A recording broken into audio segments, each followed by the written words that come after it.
besties. Hello, hello, hello. Ouch. Hi. I hope you're all doing well because it's time for another pair bedtime story. I won't make the intro too long.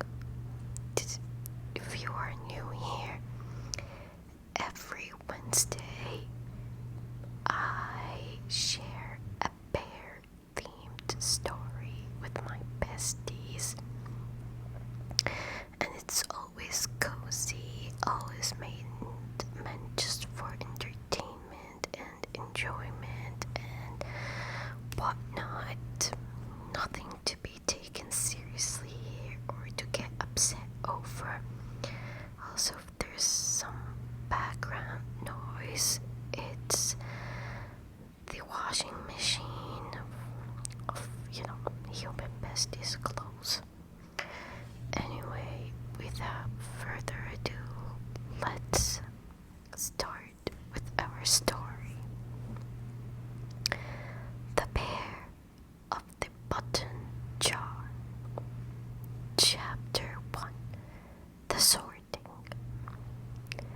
In a small, round cottage made of stacked river stones lived a bear named Pippin. Pippin was a honey bear, like my stepfather, with fur that felt like a well-washed sweater. He didn't have a grand job. He didn't guard the stars or paint the leaves. Pippin's favorite thing in the world was his button jar. It was a large glass jar filled to the top with buttons he had found over the years. Buttons made of smooth wood, shiny pearl, and cool frosted glass. Every evening, when the tea kettle started to whistle its soft, steady note, Pippin would sit on his braided rug and tip the jar out. Clatter, chink, shh. The sound was like a handful of pebbles falling into a shallow stream. Pippin would spend hours just moving them around with his large, soft paws. He wasn't building anything, he was just sorting.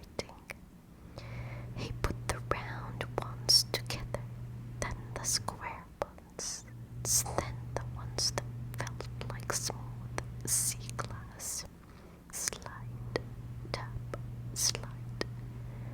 The rhythm was slow, steady, and perfectly quiet. That is the end of chapter 1. Are you ready for chapter 2? I am too. Let's go. Chapter 2. The Mending. One rainy afternoon, there was a soft knock at Pippin's heavy oak door.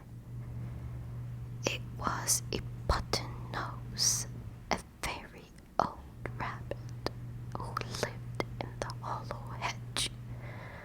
Button-nose was holding a tiny knitted cardigan that had lost its top fastener. Pippin, the rabbit, whispered, his voice like dry grass. I've lost my way to keep warm. Pippin didn't say much. He just gestured to his rug. He began to look through his pile, his claw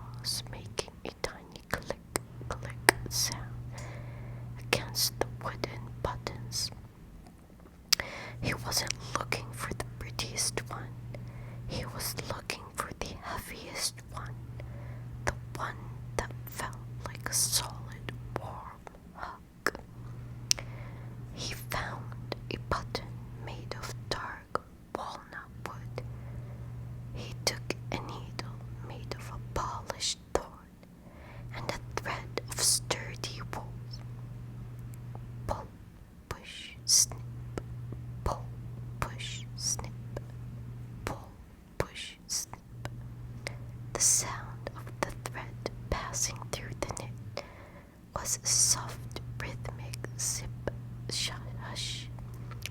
Pippin worked slowly. He didn't rush. He focused on every stitch until the button was as secure as a mountain. Button Nose put on his cardigan and felt the weight of the wood against his chest. He let out a long, happy sigh. And that is the end of chapter 2. Are you ready for our final chapter, bestie? Perfect. So sorry again for the background noise. Chapter 3. The Heavy Quilt. When the rabbit left, the rain intensified, turning into a rhythmic drumming on the stone walls. Pippin felt the evening weight, that lovely feeling where your limbs start to feel like they are made of lead. He didn't put the buttons back in the jar. He left them in their neat little rows on the rug, a tiny city of circles.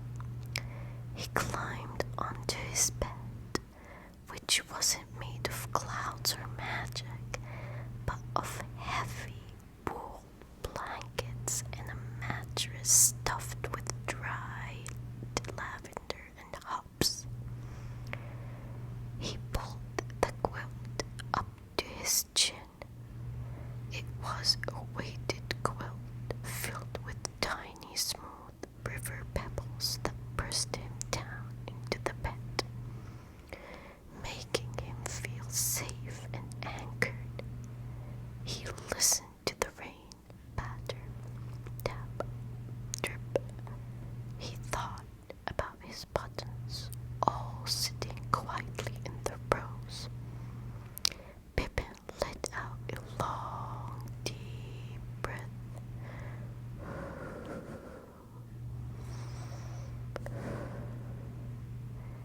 His eyes felt too heavy to keep open. He wasn't worried about tomorrow. He wasn't worried about the forest. He was just a bear in a stone house under a heavy quilt, listening to the rain.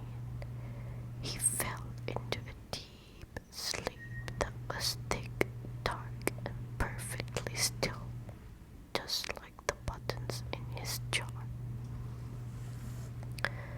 The end. I hope you enjoyed, besties. I apologize once more for the background noise. I can't turn off the washing machine or Mama Bear will kill me.